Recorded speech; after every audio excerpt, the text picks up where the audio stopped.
The airplane slowly moved through the clouds, while the first light of morning appeared across the horizon.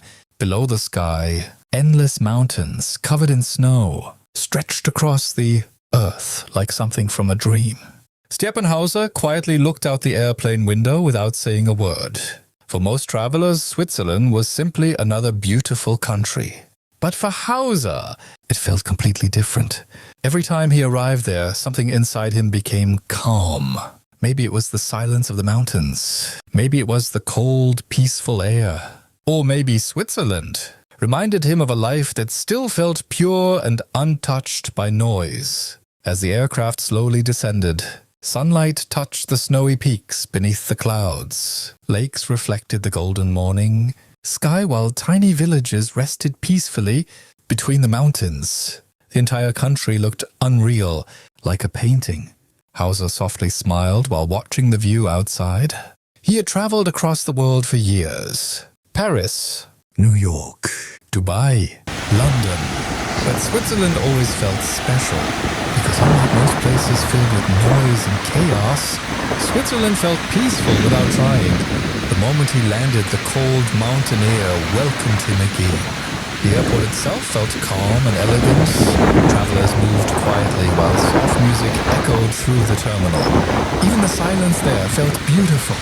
Outside the airport windows, snow slowly covered the distant mountains, while luxury trains moved quietly through the valleys. Hauser adjusted his black coat and stepped outside. For a moment he simply stood there, breathing the cold air deeply. And instantly, the pressure inside his mind began disappearing. For years, his life had been filled with constant movement. Concerts, flights, interviews, crowds screaming his name. But Switzerland never asked anything from him. It simply allowed him to exist peacefully. A black luxury car waited outside the airport, but Hauser didn't enter immediately. Instead, he quietly watched the mountains in the distance. The driver smiled politely. "Beautiful morning, sir." Hauser nodded softly. In Switzerland, every morning feels beautiful as the car slowly moved through the peaceful roads. Enormous snowy mountains surrounded the city from every direction. Small wooden houses rested beside frozen lakes, while soft fog drifted between the trees. Everything looked cinematic, almost too beautiful to be real. Hauser lowered the car window slightly and closed his eyes for a moment. Cold, fresh air filled the car instantly. And somehow, memories returned. Late-night train rides through snowy valleys. Quiet mornings beside mountain lakes. Lonely walks beneath winter rain. Switzerland had become more than just a country to him. It had become an emotional escape. A place where fame felt smaller.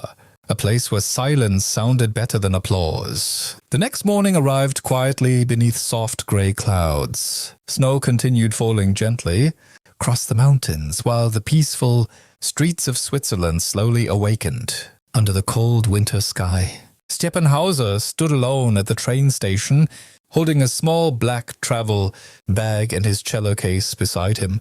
For years, luxury cars and private flights had become normal parts of his life.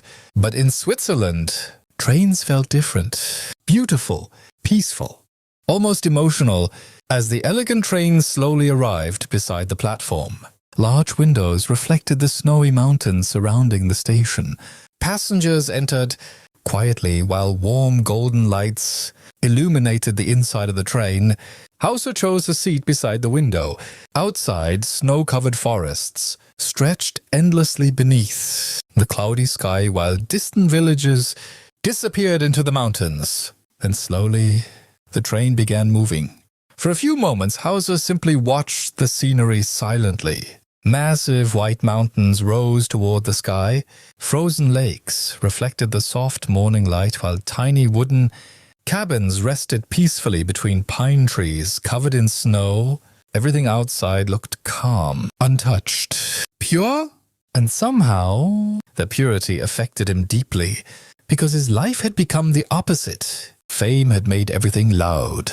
Everywhere he traveled, cameras followed him. People recognized him instantly. Luxury surrounded him constantly. Yet peace remained difficult to find, but Switzerland gave him something different, silence without loneliness. As the train entered the Alps, the view outside became even more breathtaking. Snow slowly touched the glass, while enormous mountains surrounded both sides of the railway. Passengers quietly admired the scenery around them. Some took photographs, others simply stared outside in silence. But Hauser wasn't thinking about the beauty alone. He was thinking about why this country made him feel so emotional every single time. Maybe because Switzerland moved slowly. Unlike the rest of the world, it didn't feel rushed. People here appreciated silence, nature, simple moments. And for someone whose life constantly moved too fast, that feeling became addictive. The train suddenly entered a long tunnel through the mountains. Darkness briefly covered the windows, and for a moment Hauser saw only his own reflection staring back at him. Tired eyes, famous face, lonely soul. Then the train emerged back into sunlight again, and instantly another breathtaking valley appeared outside. Golden light touched the snowy mountains while a crystal-clear lake shimmered beneath the sky. Hauser softly smiled, because somehow Switzerland always reminded him that beauty still existed beyond pressure and fame. A young child sitting nearby quietly recognized him. "Are you Hauser?" the boy asked nervously. Hauser looked toward him warmly before smiling. "Yes." By afternoon, the snow had finally stopped falling. Soft sunlight slowly appeared between the clouds, while the peaceful beauty of Switzerland glowed beneath the cold winter sky. Stjepan Hauser stood quietly beside one of the country's famous mountain lakes, surrounded by silence so deep it almost felt unreal. The water looked perfectly still, like glass. Snow-covered mountains reflected across the lake while cold wind moved softly through the pine trees nearby. Hauser slowly removed his gloves and breathed the freezing air deeply. This was the exact reason he always returned to Switzerland. Not luxury, not hotels, not fame. Silence. Real silence. The kind of silence that allowed a person to finally hear their own thoughts again. For years, his life had been filled with noise. Music rehearsals, airport announcements, crowds screaming during concerts. Even beautiful things became exhausting after too much time. But here beside the lake, everything felt slow again. Peaceful. Human. A small wooden bench rested near the water, partially covered in snow. Hauser sat quietly while looking across the enormous mountains surrounding the lake. No cameras followed him there. No interviews waited for him. No pressure existed. Only nature. And strangely, that simplicity felt more luxurious than anything money could buy. Far away across the water, church bells echoed softly through a tiny mountain village. The sound blended perfectly with the wind moving through the trees.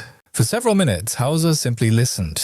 Then quietly, he opened his cello case. The polished wood reflected the pale sunlight beautifully while the cold air surrounded him completely. He slowly began playing. Soft emotional notes drifted across the frozen lake, while the mountains returned every sound like whispers. The music felt different there, deeper, more honest, as if nature itself understood every hidden emotion inside him. Hauser closed his eyes while continuing the melody slowly, and suddenly, memories returned. Long, lonely flights, empty hotel rooms, late nights after concerts ended. People often believed fame removed loneliness, but sometimes it only hid it better. Yet Switzerland somehow healed parts of him without speaking, without asking questions, without expecting perfection. The final notes slowly disappeared into the cold air, and silence returned once again. Beautiful silence. Hauser softly smiled while looking across the frozen lake. Then suddenly a woman passing nearby stopped walking for a moment. "You play beautifully," she whispered kindly before continuing her walk. Hauser watched her disappear into the snowy path quietly. Moments like that always touched him more than standing ovations, because they felt real. As the sun slowly lowered behind the mountains, golden light covered the lake like liquid fire. The entire world around him looked magical, almost dreamlike. Hauser gently closed the cello case before standing up slowly. Night arrived softly across Switzerland. The mountains disappeared beneath silver moonlight while thousands of warm lights glowed quietly across the snowy valleys below. High above the city, Stjepan Hauser stood on the balcony of a luxury mountain hotel overlooking the Alps. Cold wind moved through the night air while distant villages sparkled like stars beneath the mountains. The view looked unreal, almost like heaven. Hauser slowly held a warm cup of coffee between his hands while staring silently into the darkness. This hotel had become one of his favorite places in Switzerland, not because it was luxurious, but because it felt hidden from the world, far away from cameras, far away from noise, far away from the exhausting pressure of fame. Inside the hotel, soft piano music echoed quietly through elegant hallways while fireplaces filled the rooms with warmth. Everything there felt calm, slow, peaceful.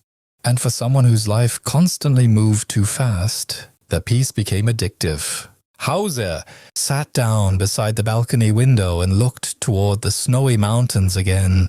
Somewhere below, a train slowly moved through the valley with glowing lights cutting through the darkness. The entire country seemed to breathe differently at night, more gently, more honestly.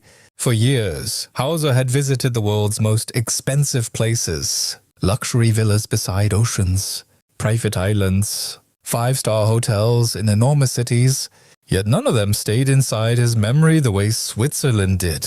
Because this country didn't impress him through luxury alone, it touched him emotionally. A soft knock interrupted his thoughts. Room service quietly entered, placing dinner beside the fireplace before leaving again. The silence returned instantly. Hauser looked around the peaceful room. Wooden walls, warm lights, snow falling outside giant glass windows. For a moment, he almost forgot the outside world completely. Then suddenly his phone began vibrating beside the table. Messages, business calls, concert schedules, interviews.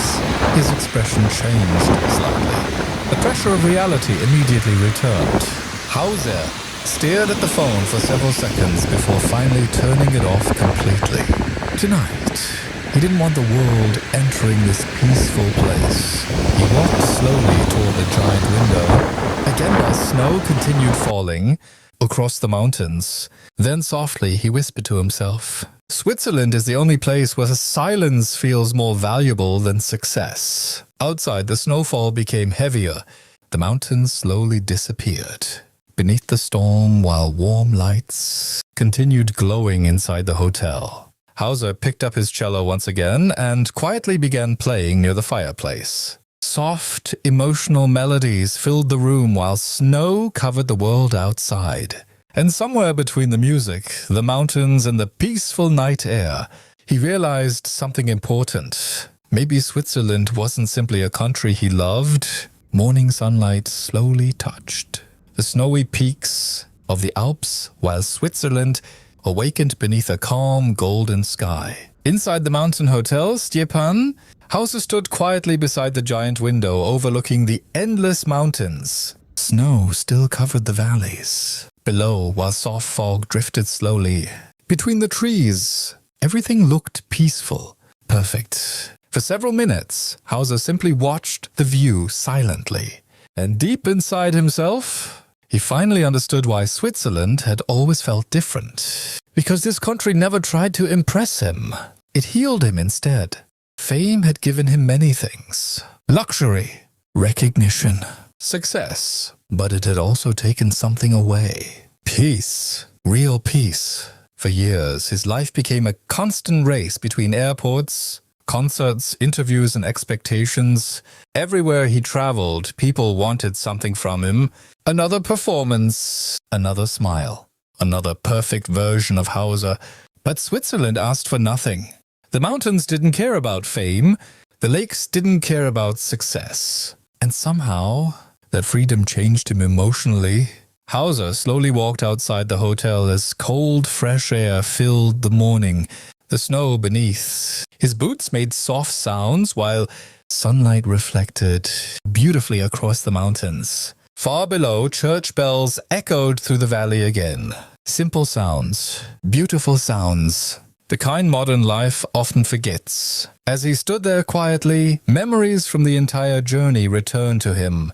The peaceful train through the Alps, the frozen lake, the silent snowy nights. Every moment in Switzerland felt slower, more meaningful, and maybe that was the real reason he loved this country so much. Because Switzerland reminded him how life should feel. Not rushed, not loud, not constantly chasing more. Just peaceful. A few hotel guests passed nearby and politely smiled after recognizing him, but nobody interrupted his silence. Even people in Switzerland respected peace differently. Hauser softly laughed to himself. In another country, he whispered quietly. Someone would already be recording videos. The cold mountain wind moved gently through the trees again. Then he looked toward the sky. Bright blue above endless white mountains, beautiful enough to make even loneliness feel softer. For the first time in months, maybe even years, Hauser felt emotionally light again, not because his problems disappeared, but because Switzerland reminded him something important. A beautiful life is not always a loud one. Sometimes the most beautiful moments happen in silence. Slowly, Hauser placed his hands inside his coat pockets and took one final look across the endless Alps. Then quietly, almost like a final confession to the mountains themselves, he whispered, "Oh,